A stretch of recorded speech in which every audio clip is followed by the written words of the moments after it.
pregnant, I had the great opportunity during that phase in my first and second trimester to be part of a leadership program in Baltimore with the NEEKC Foundation. It was really my first exploration into what does it mean to facilitate authentically? What does it mean to hold space in a good way?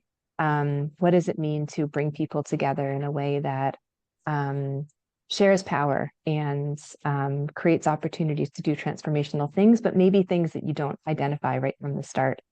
And I was sitting at a table with some people that I still look to as mentors and friends in this work. Dr. Adrienne Johnson-Williams from Memphis, Tennessee, Bill Krim and Scott McLeod, my dear friends from Salt Lake City, Utah, Maureen Arcula and Jolie Bain Pillsbury, who were the coaches.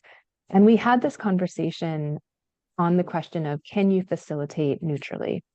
And it was a pivotal moment for me because it was one of the first times that I realized I had been holding a belief that I had believed a few minutes ago, and now, because I'd been exposed to new information, no longer believed.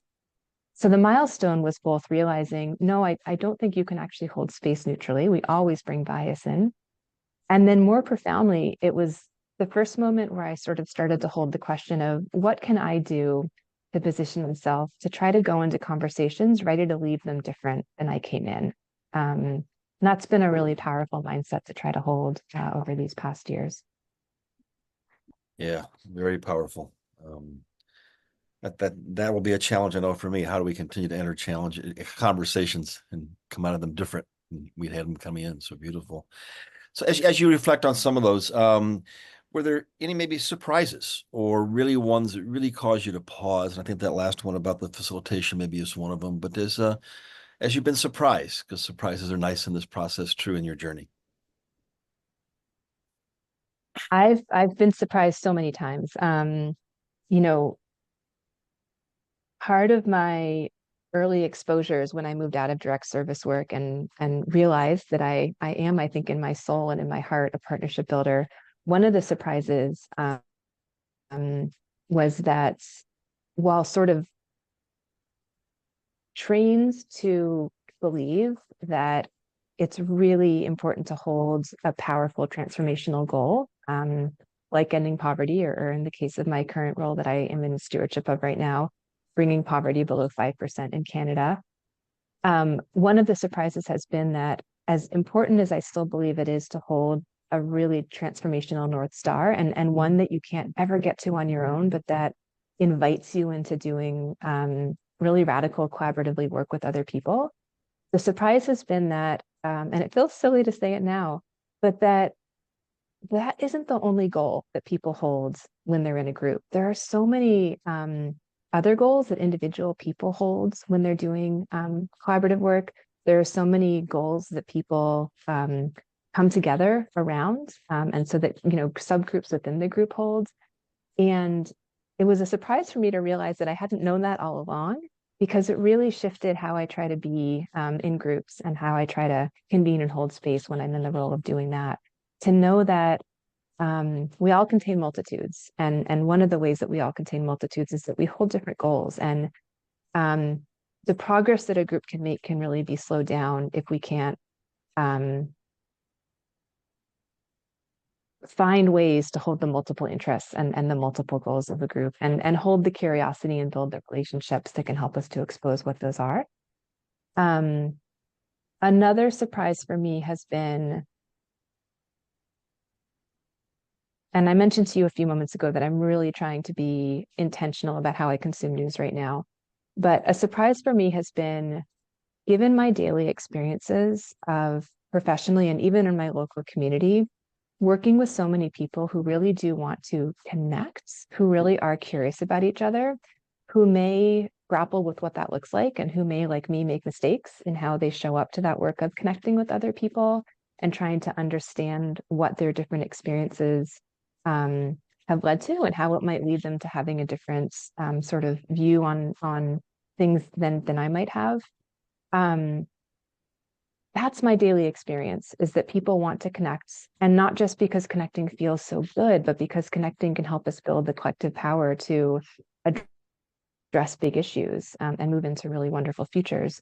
Um, that is not what I think you see if you look in all spaces. And when I open up the front page of the news, I don't see that narrative.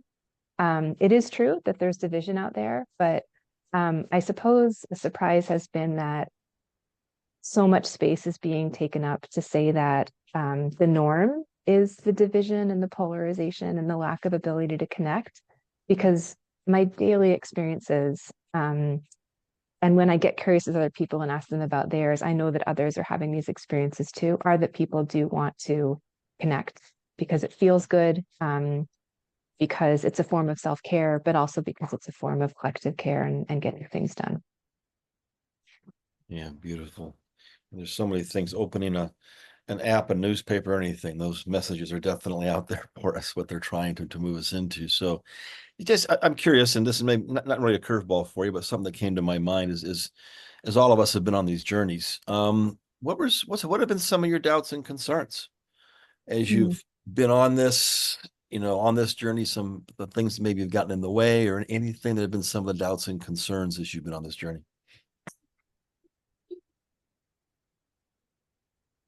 I have, and I still think I do. I've struggled with severe self-doubt. Um, I've struggled with, I've doubted whether in any of the positions I've been privileged to hold, I was good enough for those positions. I was the right person for those positions.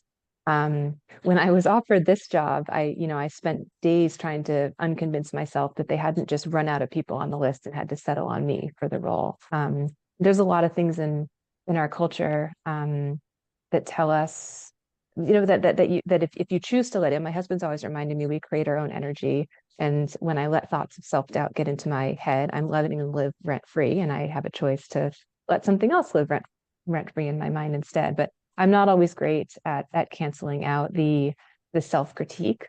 And I think especially I've talked to other people who sort of really feel committed to accountability to something bigger than they can get done on their own. And I don't think this is an uncommon feeling to have, like holding something that is bigger than what you can do on your own. I think it's very natural to start to feel a sense of inadequacy because, of course, there's other factors at play that you don't have much control over.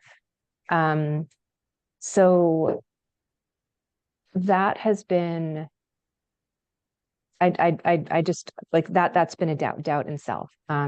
And I think that, as I mentioned to someone the other day in conversation about this, I found you just have to do it. The thing that feels hard, people are more forgiving than you think they're going to be. What you do is generally more than enough. And you can always try again. Maybe you can't always try again. You can generally sort of in my experiences anyway, there's generally a chance to try again. And so just stepping into doing the thing that feels hard has helped me a lot in that journey of self-doubt. I do also doubt right now um, whether the sort of theories of what I think is going to create the world that I want to be a part of living in um, are what are really needed right now. Context is shifting so dramatically. Things are so complex. The lack of connection and sense of belonging is creating so many downstream effects when it comes to everything you mentioned, Jeff, at the start of this call and more. It's a hard time to, I think, feel confidence that what we're working on is the right thing when we're watching so many other things maybe not move in the direction that we wish that they were moving. So uh, because I'm someone who tries to be fully honest, I just want to be fully honest. Like I'm deeply doubting right now if some of the theories of change that I think sort of held previously are the right ones for this moment. While also trying to hold, the confidence and steadiness that I think is really needed right now to keep working with intention and thoughtfulness with others toward a world in which all can belong. Absolutely. Well, thank you for your vulnerability and my belief is the more of us that can be vulnerable, that can share those things, actually can build the communities even further. So there are a lot of things happening. So maybe a little bit as you kind of look forward, Danya, with all the things you've experienced and been through on the journey, along with your doubts and hope. What are some of your hopes? Or what is your hope as you continue this journey moving forward?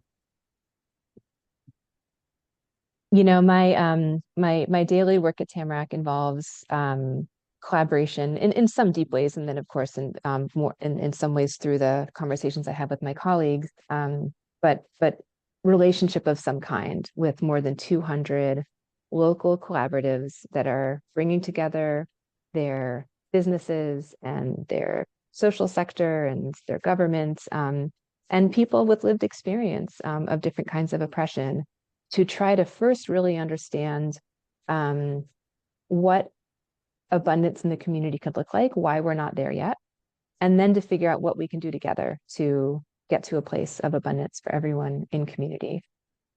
And one of my deepest hopes is that every place um, on Turtle Island, in what we call Canada and the US today, can have one of these partnerships. There is so much opportunity for connection with other people. Um, there is so much opportunity to try to name the systems that aren't working and to impact them, often very quickly when we come together. And so I look out my window here. I'm sitting up in my kitchen because my kids are home today and they're playing in the other room. Um, but I look out my window and I say, how amazing would it be if this neighborhood that this house sits in right now had an infrastructure for people to come together to address some of the issues that are true in this community? And how amazing would it be if the place where my parents live in rural Massachusetts had the same thing? I am fortunate to have exposure to what can happen when people come together in their places to get to know one another, to support one another on a day-to-day basis, and then to work longer term on some of the systemic things that often don't take much financial resource to improve. So that's a deep hope that I hold. And I hold a hope that the work that I believe all of us are seeing every day, that um, runs very counter to, again, what I think is being amplified through, yeah, through sort of currents outlets that are most visible. I deeply hope that we create and we continue to commit to ways to amplify these sort of countercultural, less amplified, but equally as true versions of what's happening. Because I truly believe that, and I've learned this very much from Peter as well, and I have the book right here.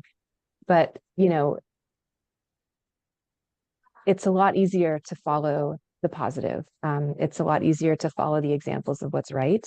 And it's a lot easier to sustain ourselves in that work when we're following something positive as opposed to trying to break down something or fight against something negative. And so I deeply hope that I can be a part of with others, contributing to raising up the examples of what's true and beautiful and positive, knowing that that will create seeds for other examples to proliferate. Beautiful. I love, Danya, how you kind of took the scope, the world to the continent, to the areas, right down to our neighborhood with your parents and your children. Those are the communities really for the impact that we can have as it goes forward. And I love also the idea of how, it does feel, and it is countercultural, I think, in many of the areas that we're in, and how can we, potentially make that more the norm. But I found the same. It is easier to keep it positive, even though it feels like we're facing this horrible headwind of negativity and scarcity. So as it goes through there, beautiful. All right. So just as we kind of wrap up this piece of it, Danya, anything else to add? I know a similar question, what does success look like? I think that probably, as you were talking about with some of your hopes, but what else you would just to kind of add to your journey that you'd like to share with the group before we move on to our next piece?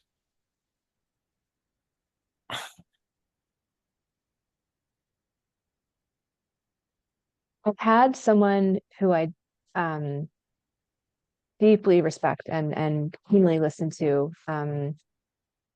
say something in passing a few months ago that's really stuck with me. And actually, different people have said it to me in different ways, but it sounded something like, I just want to do good work with my friends. And I first heard it and I thought, what a lovely expression. I want to do good work with my friends. Um,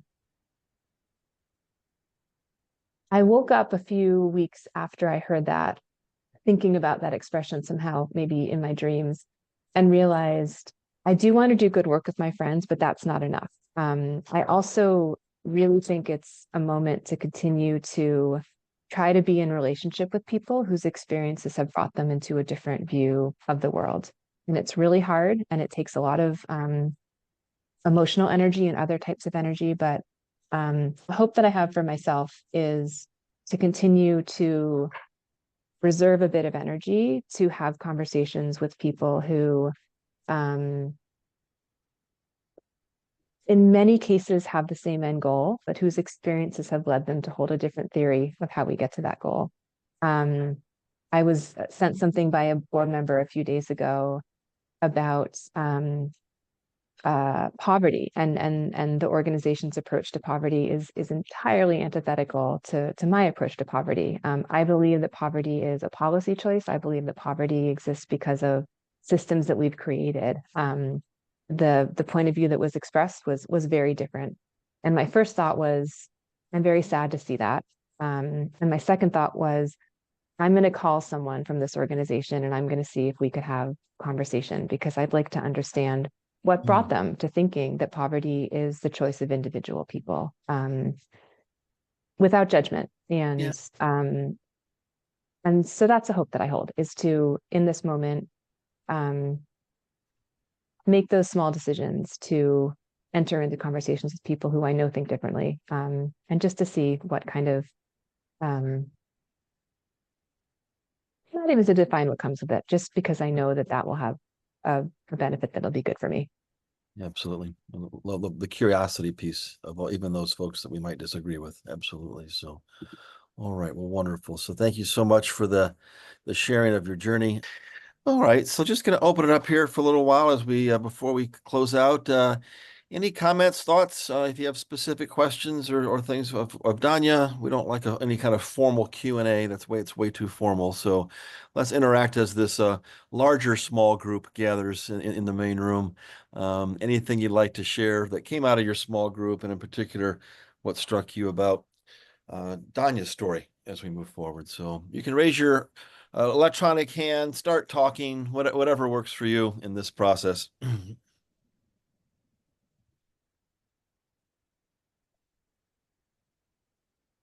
In our breakout, we had the advantage of having Danya and Bobby in it. But in the meantime, what struck me is what is needed now more. At the end of Danya's presentation, she had talked about reaching out for a one-to-one conversation with somebody. Considering today's pluralistic world, what if we all set ourselves on a path of having 1 to 2 to 3 open conversations with somebody that you, let's say that your view is different.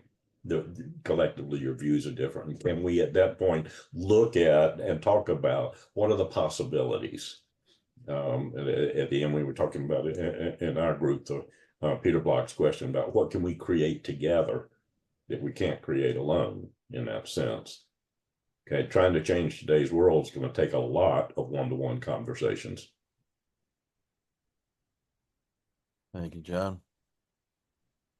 I was struck two things. One is, Danya, your language is so poetic, and the way you speak of and into the world is so quietly unique, and even giving poverty a good name. You know, I think part of what you do is say there's nothing wrong with poverty. We criminalized it. And then the other thing in the small group, and you're willing to hold these tender instincts and run something.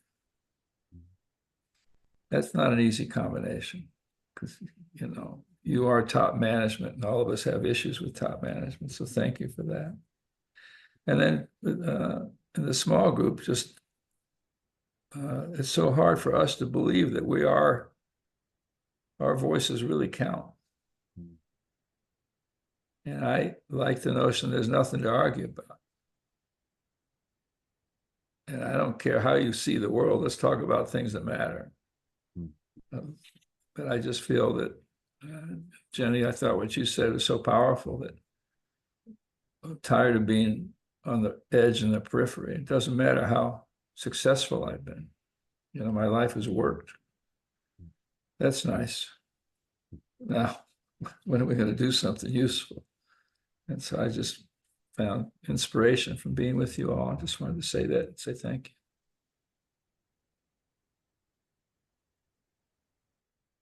Thank you, Peter.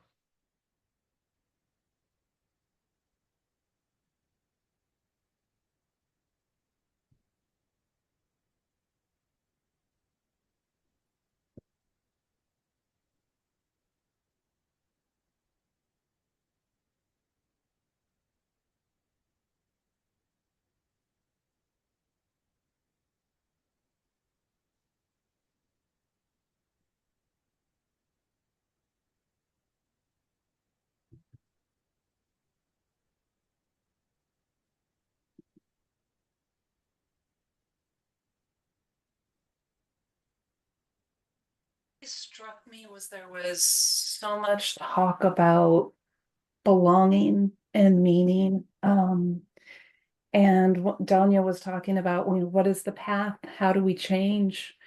And to me, at this moment, it really just feels like that sitting together, maybe having as many conversations, meaningful conversations as we can with each other. That's a way that we can start to come back together. That just really, really struck me, the idea, the feeling of community, not just talking about it. We talked a little bit about, there's measures, there's this, but when you can actually feel like you belong and feel like you're contributing effectively to something, that really makes a difference. I think that's where we can get some power. And I hate to use the word power, but momentum, I think, in a better direction. Thank you. Cindy.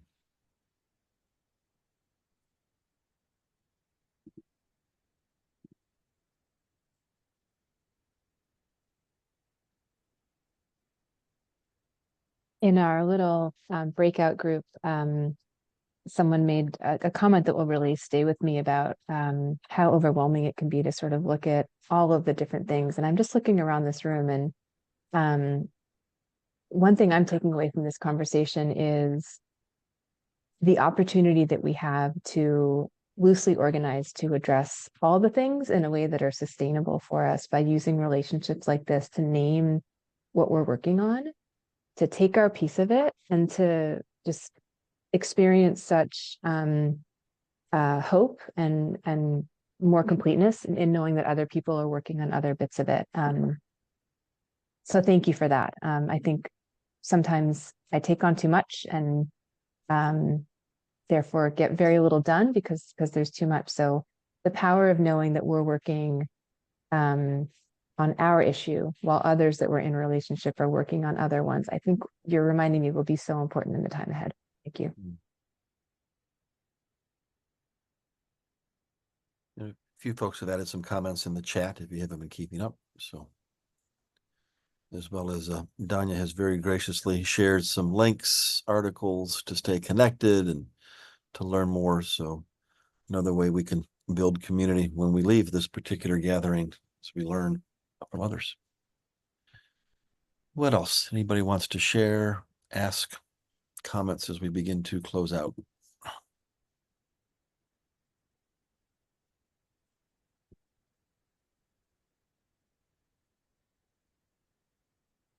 Yeah, Kirsten. So there were so many meaningful things here today. But one thing that on reflection really struck me is everyone's willingness to share so openly and authentically where they are right now and what's going on for them. and I'm taking that away because I find that the world that I'm in, when we look at business, that is so difficult because everything around me kind of does the complete opposite. It's all very measured and controlled, and efficient and effective, and maintaining that space and that presence to be right there in the moment can be so hard, but is that very essence that kind of has that opportunity to ignite something new and something different. So taking that. So thank you, everyone. Thank you, Kirsten. I think the words that you used that struck me were poverty of connection. And it had me thinking about just my day-to-day, when I'm out and about, whether it's in my neighborhood, at the grocery store, in my faith community, my family or friends. Am I treating all of those opportunities as transactions or as connections? And that's those two words are going to stay with me when I walk away from here, because there are times you can just feel so powerless, right? Just like, what? I don't run a local, I'm not doing the work that you're doing. I'm not, I don't want to get involved in my homeowners association. The idea of that just makes my brain want to explode, to be very honest. However, just the smallest thing, when I leave this room and I leave this call, do I look at all of the opportunities when I interact with someone? It's an opportunity for connection, or is it just a transaction? So thank you for that gift, Danya. I appreciate it.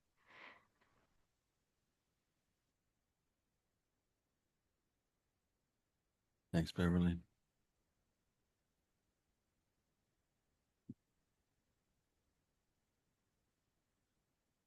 So many heads nodding and people jotting notes down. So I think the impacts on everybody's had here is the power of this connection as we go. So, Danya, is anything else you'd like to share? Again, thank you for your time and everything you're doing with Tamarack and your family and all the communities. Anything else you'd like to leave us with today before we close out?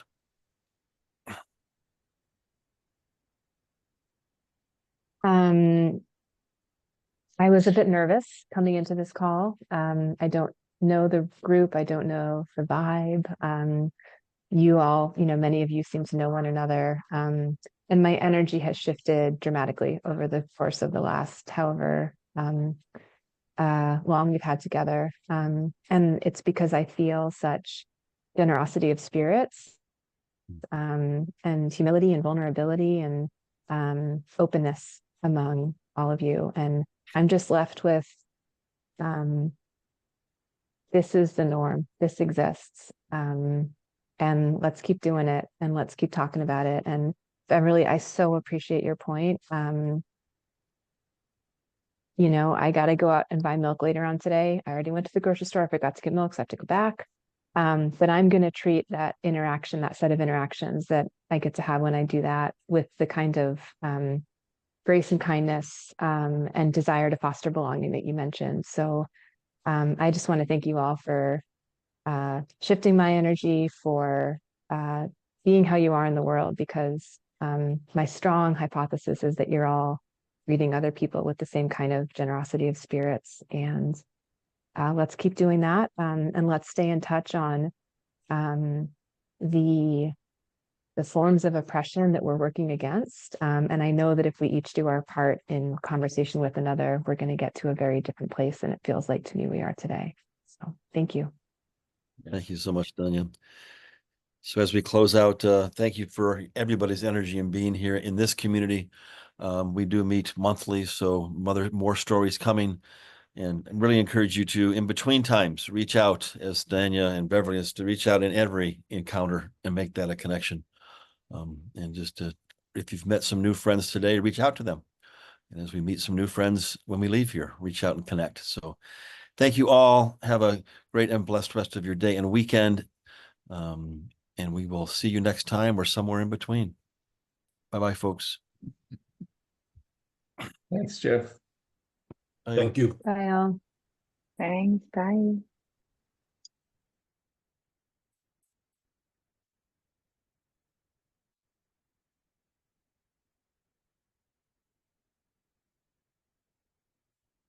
Thanks, Danya. Thanks, Jeff. Right. Thanks, Eileen. Thanks, John. Have a good rest of your week and going to get milk, whatever else you're doing there with the kiddos. So beautiful. So so Lynn, obviously encourage you to join future ones, and I'll keep up with your work for sure, and keep doing the wonderful things. So take care of You as yourself well. already. Okay, Bye-bye. great to see you. Bye You for as now. well.